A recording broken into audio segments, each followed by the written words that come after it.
They called him the one with the red backpack, but behind each delivery were calculations that could save lives. When he detected a structural error that no one else saw, the invisible delivery guy became impossible to ignore. On a sweltering Tuesday morning, while traffic in New York City devoured the patience of those crossing the megalopolis in search of their daily livelihood, Matt Ramirez pedaled with his face covered in sweat and hope. At 23, this thin and quiet young man crossed the chaotic avenues of the Richmond Heights neighborhood on his rickety bicycle, always with a red delivery backpack on his back and a worn notebook peeking out from one of the side pockets. "Another delivery for Associated Engineers of America," he muttered, while checking the application on his phone with a cracked screen.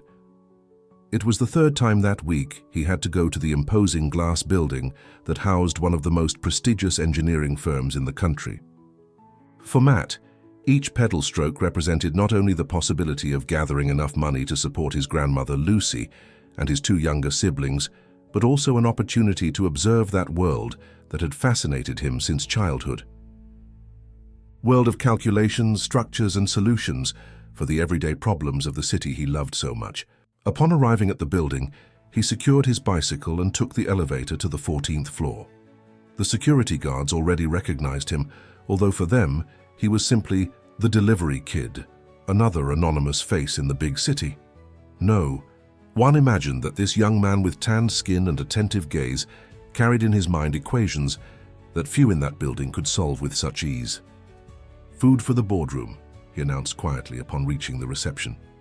"Go ahead, you know where it is," the receptionist replied without looking up from her computer.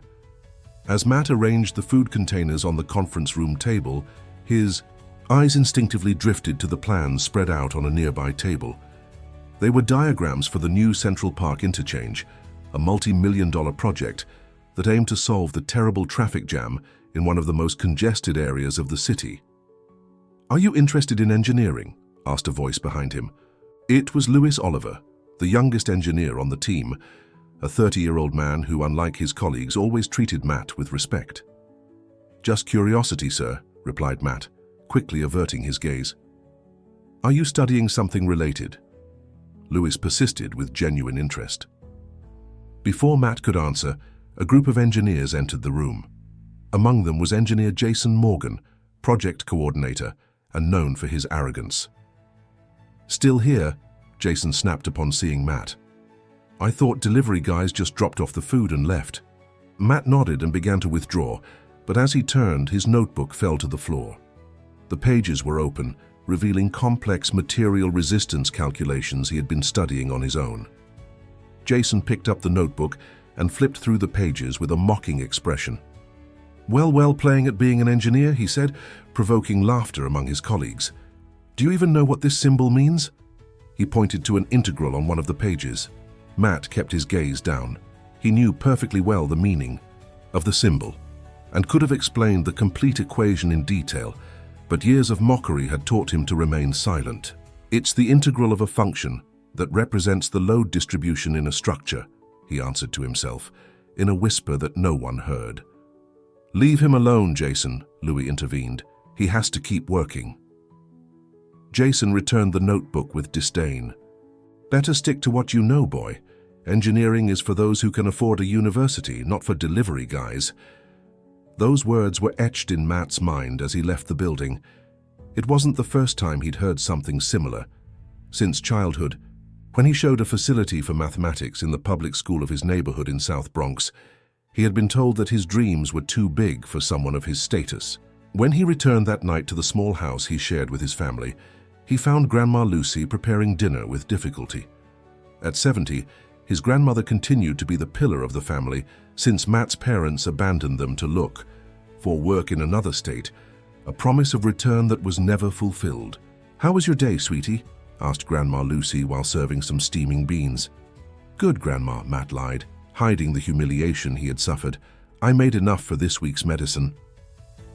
At the table, his siblings, Emma and Daniel, 15 and 12 respectively, waited anxiously. Emma already showed the same mathematical talent as her older brother, and Matt was determined that she would be able to study a university degree. After dinner, when everyone was asleep, Matt took out his notebook and reviewed the plans for the Central Park interchange that he had memorized. Something didn't add up in the calculations he had seen. According to his analysis, there was an error in the load distribution that could compromise the entire structure. "It can't be," he murmured, recalculating several times. "If they build it like this, the interchange will have structural problems in less than 5 years." For days, Matt continued with his deliveries to the Associated Engineers of America building, taking advantage of every opportunity to observe the progress of the project. One afternoon, he inadvertently overheard a worrying conversation between several engineers. "The software keeps throwing warnings about instability in the north sector," one of them was saying. "We've already consulted with 3 external advisors, and no one can find a viable solution. Morgan insists that we move forward," another replied. "He says they're just program failures and that the safety margins are sufficient." Matt realized he was right. The error he had detected was real, and no one seemed capable of solving it. That night, instead of sleeping, he worked on a complete solution. He modified the equations, reconsidered the load distribution, and found an alternative that not only solved the problem, but also optimized the use of materials. At dawn, he made a decision that would change his life forever. He copied his calculations on a clean sheet, without his name or identification, and folded it carefully. "Today is the day," he told himself, putting the sheet in his pocket as he prepared for another day of deliveries under the relentless New York City sun. What Matt didn't know was that the humiliation he had suffered would become the catalyst for a transformation that would not only change his destiny, but also that of everyone around him. The streets he traveled day after day on his bicycle would soon witness an unexpected rise, where the invisible delivery guy would become impossible to ignore. The following morning, Matt arrived at the Associated Engineers building with his heart beating rapidly. In addition to the usual deliveries, he carried the sheet with his calculations, waiting for the right moment to deliver it. The opportunity came when he found Louis Oliver alone in the design office. "Excuse me, sir," said Matt, extending a package. "Your lunch." "Thank you, Matt," replied Louis, remembering his name, something few did. "Are you okay? You seem nervous." Matt hesitated for a moment, but finally took the folded sheet from his pocket. "Sir, I know this will sound strange, but I think I found something in the Central Park interchange plans." He extended the paper with trembling hands. "Please, just take a look. If it's nonsense, you can throw it away." Before Louis could respond, Matt had already rushed out of the office, leaving the engineer perplexed with the paper in hand. That afternoon, while delivering orders in the Greenwich Village neighborhood, Matt received a call from the Associated Engineers number. With a knot in his stomach, he answered. "Matt, this is Louis Oliver. I need you to come to the office tomorrow first thing. It's important." The next day, instead of his delivery uniform, Matt put on the only formal shirt he had, inherited from a cousin. Upon arriving at the 14th floor, he was led to a meeting room where Louis, 2 more engineers, and, to his dismay, Jason Morgan himself, who looked at him with evident contempt, were waiting for him. "Here's our mysterious mathematician," said Morgan sarcastically. "Oliver insists that you've found the solution that engineers with 20 years of experience couldn't solve. Go ahead, surprise us." Louis intervened, placing Matt's calculation sheet on the table alongside the results of a computer simulation. "The numbers match perfectly," he explained. "The solution works." "Anyone can copy formulas without understanding them," Morgan rebutted. "He probably got it from some book or website." "Then I propose a test," suggested Louis. "Let's have Matt explain his solution on the whiteboard." No help, no notes. All eyes were on Matt. With a dry mouth, he nodded and went to the whiteboard. He took a marker and, after a slight hesitation, began to draw. His hand, at first trembling, gained confidence as the equations flowed. For 15 minutes, he explained in a soft but firm voice how he had detected that the base equation contained an error in the resistance coefficients and how his solution redistributed the loads more efficiently. When he finished, the silence was absolute. Even Morgan seemed disconcerted, though he quickly regained his arrogant attitude. "Pure beginner's luck," he muttered before leaving the room. However, one of the engineers present, Sophia Vega, approached Matt with an astonished expression. "Where did you study engineering?" she asked. "I didn't study, Mum," Matt confessed. "I just read a lot and practice on my own." Sophia exchanged a look with Louis. Both seemed to have made a silent decision. "Matt, we want to talk to you about an opportunity," said Sophia. "Could you stay for a few more minutes?" For the next hour, Matt listened in disbelief as Sophia, who turned out to be the director of talent development at the company, offered him a special program. He would work as a part-time technical assistant with a salary higher than what he earned as a delivery person, while the company would sponsor his technical studies at the State Polytechnic Institute. "I can't," was his immediate response. "My family depends on me. I can't afford to study." "The schedule would be flexible," insisted Sophia, "and the salary enough for you to support your family. Matt, you have a gift. It would be a waste not to develop it." After much insistence, Matt agreed to think about it. That night, he shared the news with his grandmother Lucy, expecting to find resistance. To his surprise, the old woman's eyes filled with tears of pride. "Your grandfather would be so proud, sweetie," she said, caressing his cheek. "He always knew you were special. You have to accept. It's the opportunity you've always waited for." 1 week later, Matt began his new life. In the mornings, he attended classes at the Polytechnic, and in the afternoons, he worked at Associated Engineers. The road wasn't easy. He soon discovered that he had to work 3 times as hard as his classmates to read technical texts.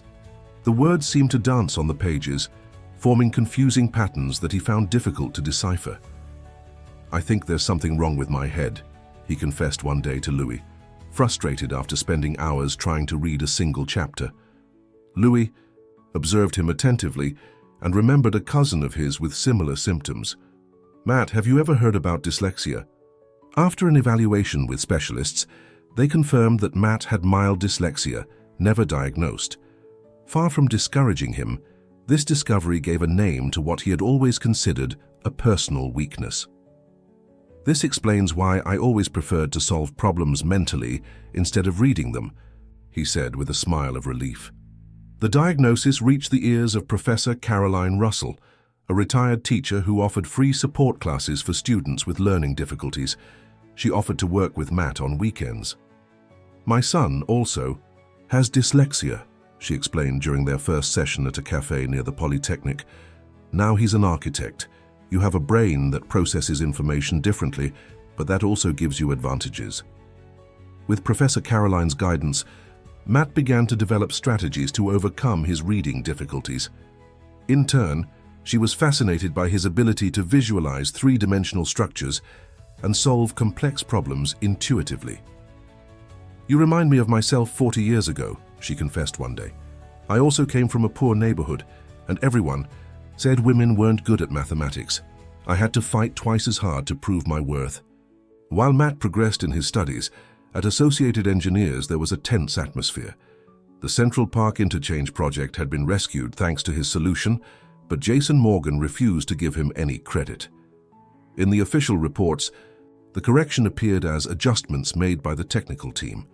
However, the truth began to leak among the employees. The story of the delivery guy who had solved the mathematical problem that had the entire department stuck spread like wildfire. Some looked at him with admiration, others with suspicion. One afternoon, while reviewing some plans, Matt inadvertently overheard a conversation in Morgan's office. The engineer was heatedly discussing adjustments in invoices and special commissions with a supplier. Although he didn't understand all the details, something in his tone seemed suspicious. That same week, the company announced an internal audit to review all ongoing projects, including the Central Park Interchange. The news fell like a bomb in the department. Morgan began to behave erratically, demanding that certain documents be reviewed before being handed over to the auditors. "Something's not right," Matt commented to Sophia, after observing how Morgan altered some figures in the budgets. "I know," she replied with concern. "Management has been suspecting irregularities for some time, but we've never had concrete evidence." The following days were critical. The audit advanced meticulously, reviewing each invoice, each contract. Matt continued with his studies and his work, trying to stay on the sidelines of the growing tension. However, destiny had other plans for him. What started as a simple mathematical correction was about to trigger the biggest transformation in the company and in his own life. The morning when the preliminary results of the audit were presented, the 14th floor of the Associated Engineers of America building became a hotbed of rumors. Matt arrived early, with his differential calculus books under his arm, and immediately noticed the tension in the atmosphere. Employees formed small groups, whispering and casting glances toward the boardroom where the executives were meeting. "What's happening?" he asked Louis, who was nervously reviewing some documents at his desk. "They found serious irregularities in the Central Park interchange budget," he replied in a low voice. "Duplicate invoices, purchases of materials that never arrived, contracts with shell companies. Morgan is in trouble." The meeting went on for hours. When it finally ended, Jason Morgan came out with a distorted face, escorted by the head of security. Without addressing a word to anyone, he collected his belongings and left the building. The general director, engineer Robert Foster, gathered all the staff to communicate the news. Morgan had been fired for embezzlement and budget manipulation. "The Central Park interchange project is at risk," he announced gravely. "We need to reorganize the entire team and review every aspect of the design. The integrity of this company is at stake." To everyone's surprise, Foster called Matt to the front. This young man, whom many belittled, was the one who detected the structural error that Morgan tried to hide. "From today, I want him to be part of the project redesign team, along with Engineer Vega and Engineer Oliver." A murmur ran through the room. The same people who weeks earlier had looked at Matt with disdain now observed him with a mixture of amazement and respect. The news that a former delivery person without a university degree would be part of a high-level technical team was revolutionary. During the following weeks, Matt divided his time between his increasingly demanding studies and his work at the company, where his innovative ideas began to be valued. His ability to visualize complex problems in 3 dimensions more than compensated for his reading difficulties, which he was gradually overcoming thanks to Professor Caroline. At home, the situation was also improving. With his new salary, he was able to buy better quality medicines for his grandmother, pay for tutoring for his siblings, and even start saving for the future. Emma, his sister, began talking about studying engineering like her older brother. "You paved the way, Matt," she told him one night as they both solved equations at the small kitchen table. "If you could do it, I can too." However, not everything was easy. Some veteran engineers still viewed the delivery boy with suspicion. On more than one occasion, Matt heard derogatory comments behind his back or noticed how certain departments refused to collaborate with him. "Don't let it affect you," Sophia advised him. "They're scared because you question everything they take for granted." Brilliant minds always encounter resistance at first. One day, while reviewing the updated plans for the Central Park interchange, Matt had a revelation. The design, although technically correct, completely ignored the real needs of the users. He spent all night developing an alternative proposal that not only solved the structural problems, but also improved traffic flow and reduced environmental impact. "This is extraordinary," murmured Louis upon reviewing the proposal. "You've considered aspects that weren't even in our initial requirements." "It's because I know the city from another perspective," explained Matt. "I've peddled those streets for years. I know where traffic jams form, which crossings are dangerous for pedestrians, which areas flood with rain." This practical vision, born from his experience on the streets and not in books, turned out to be exactly what the project needed. Engineer Foster was so impressed that he decided to present Matt's proposal at a special event before representatives of the New York City government. The night before the presentation, Matt could barely sleep. Despite his growing confidence in the technical field, the idea of speaking in public terrified him. His hands sweated just thinking about all those important people listening to him. "You can do it, sweetie," assured Grandma Lucy, adjusting the collar of the new shirt they had bought for the occasion. "Just speak from the heart, like when you explain your drawings to me at the table." The big day arrived. The Associated Engineers auditorium was full. Government officials, journalists, company executives. And to Matt's surprise, a group of students from the Polytechnic invited as part of an outreach program. When it was his turn to speak, Matt advanced with trembling legs to the podium. He looked at the expectant faces, and for an instant he thought he wouldn't be able to articulate a word. Then he saw his grandmother in the front row with her eyes full of pride, and Professor Caroline, who gave him a gesture of encouragement. He took a deep breath and began. "My name is Matt Ramirez, and until recently I was known only as the delivery guy in this building." A murmur ran through the room. "I didn't study at the best schools or have updated textbooks. I learned mathematics with an old manual I found at a used bookstand and geometry by observing how buildings were constructed in my neighborhood." With each word, his voice gained firmness.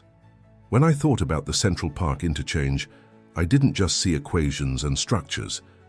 I saw my grandmother Lucy, who has to take 3 buses to get to the doctor.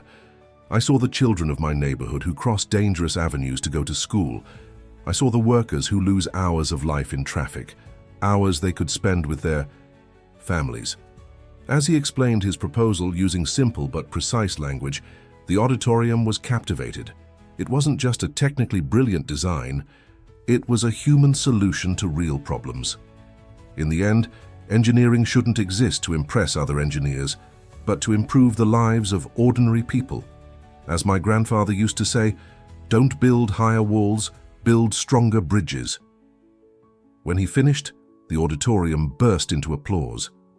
Engineer Foster announced that the project would be implemented exactly as Matt had conceived it, and that a new social engineering department would also be created within the company, with Matt as the main advisor once he completed his studies.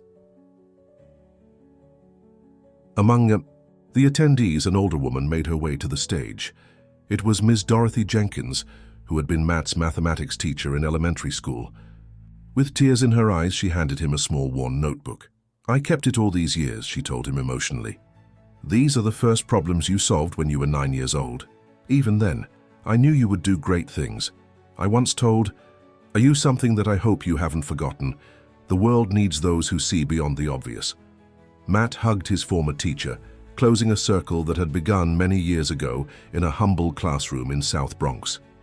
In the following months, Matt's life continued to transform. The Central Park Interchange project was recognized with National Innovation Awards, and his story became a symbol of overcoming. Associated Engineers of America created a scholarship program for talented young people from marginalized neighborhoods, inspired by his experience. Professor Caroline was hired to direct a support center for students with learning difficulties, and Matt, the boy who was once invisible to those who worked in that glass building, was now received with respect and admiration. His worn notebook still accompanied him, but he no longer hid it. He carried it with pride as a symbol of a difficult but extraordinary path. One afternoon, while touring on his bicycle, the site where the construction of the Central Park interchange would soon begin, he stopped to contemplate the horizon of the city he loved so much. He remembered Jason Morgan's words, "Engineering is for those who can afford a university, not for delivery guys." He smiled. True engineering, he had discovered, is not in titles or luxurious buildings. It's in the ability to observe real problems and find solutions that improve people's lives. And that ability does not distinguish between social classes, academic titles, or privileges. As he pedaled back home where his family was waiting to celebrate his first semester, completed at the Polytechnic, Matt understood that his story was just beginning. And that each delivery he had made, each humiliation he had suffered, each obstacle he had overcome, had been a necessary part of the journey. A journey that now, like the bridges and interchanges he designed, extended toward the future, connecting the past with a present that until recently had only existed in his most daring dreams. Dear listeners, we hope that the story of Matt Ramirez has moved and inspired you. To continue this emotional journey, we have prepared a special series about extraordinary young Americans who are transforming their communities through knowledge and perseverance. Find it by clicking on the link that appears on your left. If you like this story of overcoming in the streets of our beautiful New York City, don't forget to subscribe to our channel and like the video. Each week we bring unique stories that celebrate the talent, intelligence, and heart of our people.